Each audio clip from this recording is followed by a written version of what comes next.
Ruben Amorim can finally breathe easier after Manchester United secured a desperately needed 2-0 victory over Sunderland at Old Trafford. But this wasn't the commanding performance the beleaguered Portuguese manager would have hoped for.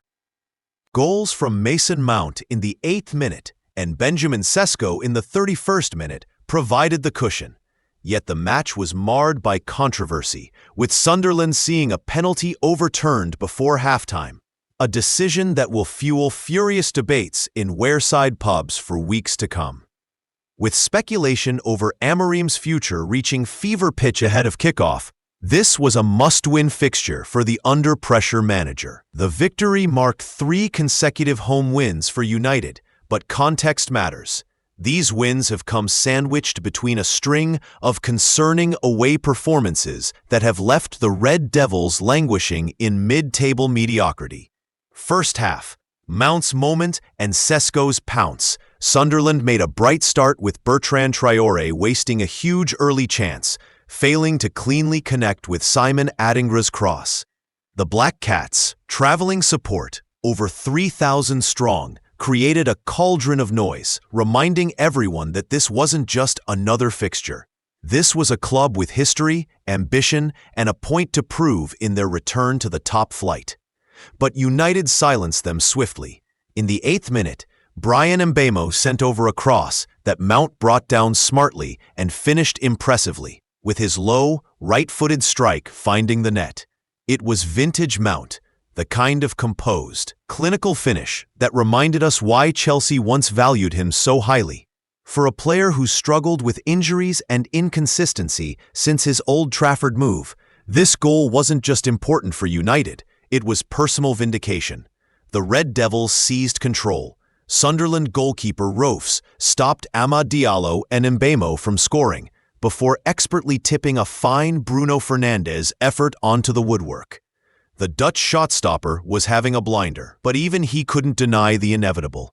In the 31st minute, Diogo Dalot sent in a long throw from the right, and Nordi Mukiele inadvertently flicked the ball on for Sesko to score from close range.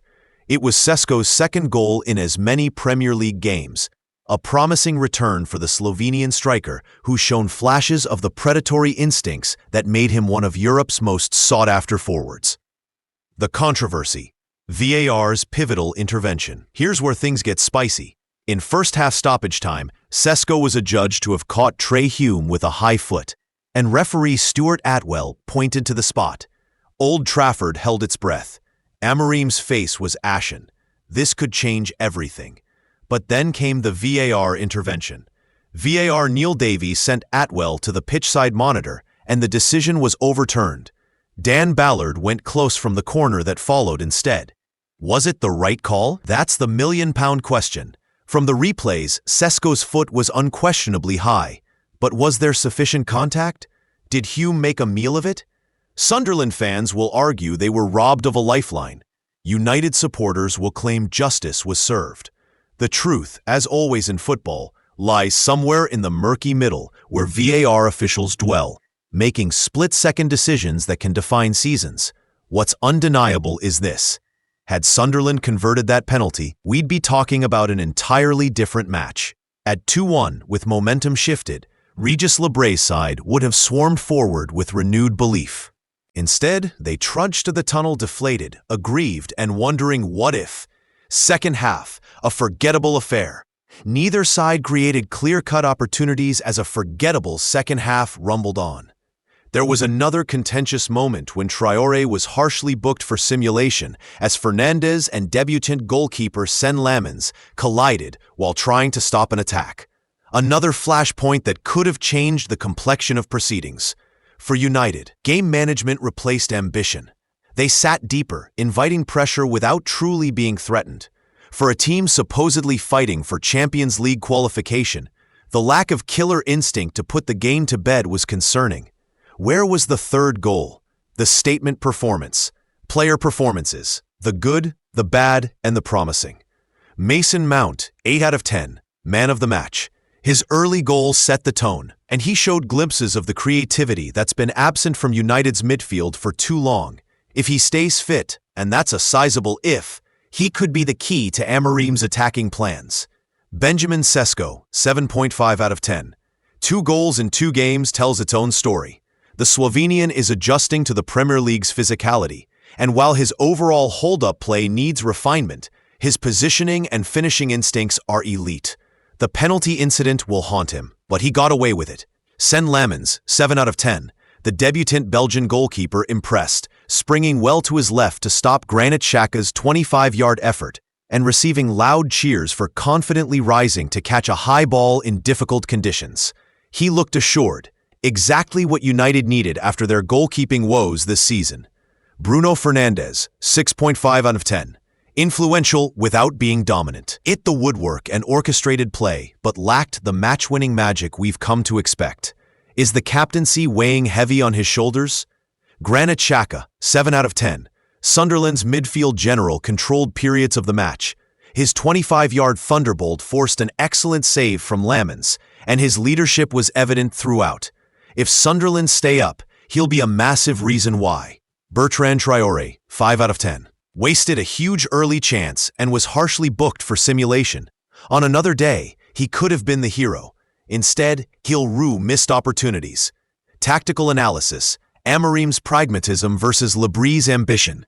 Amorim set up in his preferred 3-4-2-1 formation, looking to exploit width through Dalot and Mbeumo, while giving Sesko a platform to thrive centrally. It worked in patches, particularly in the first half when United's intensity overwhelmed Sunderland's midfield.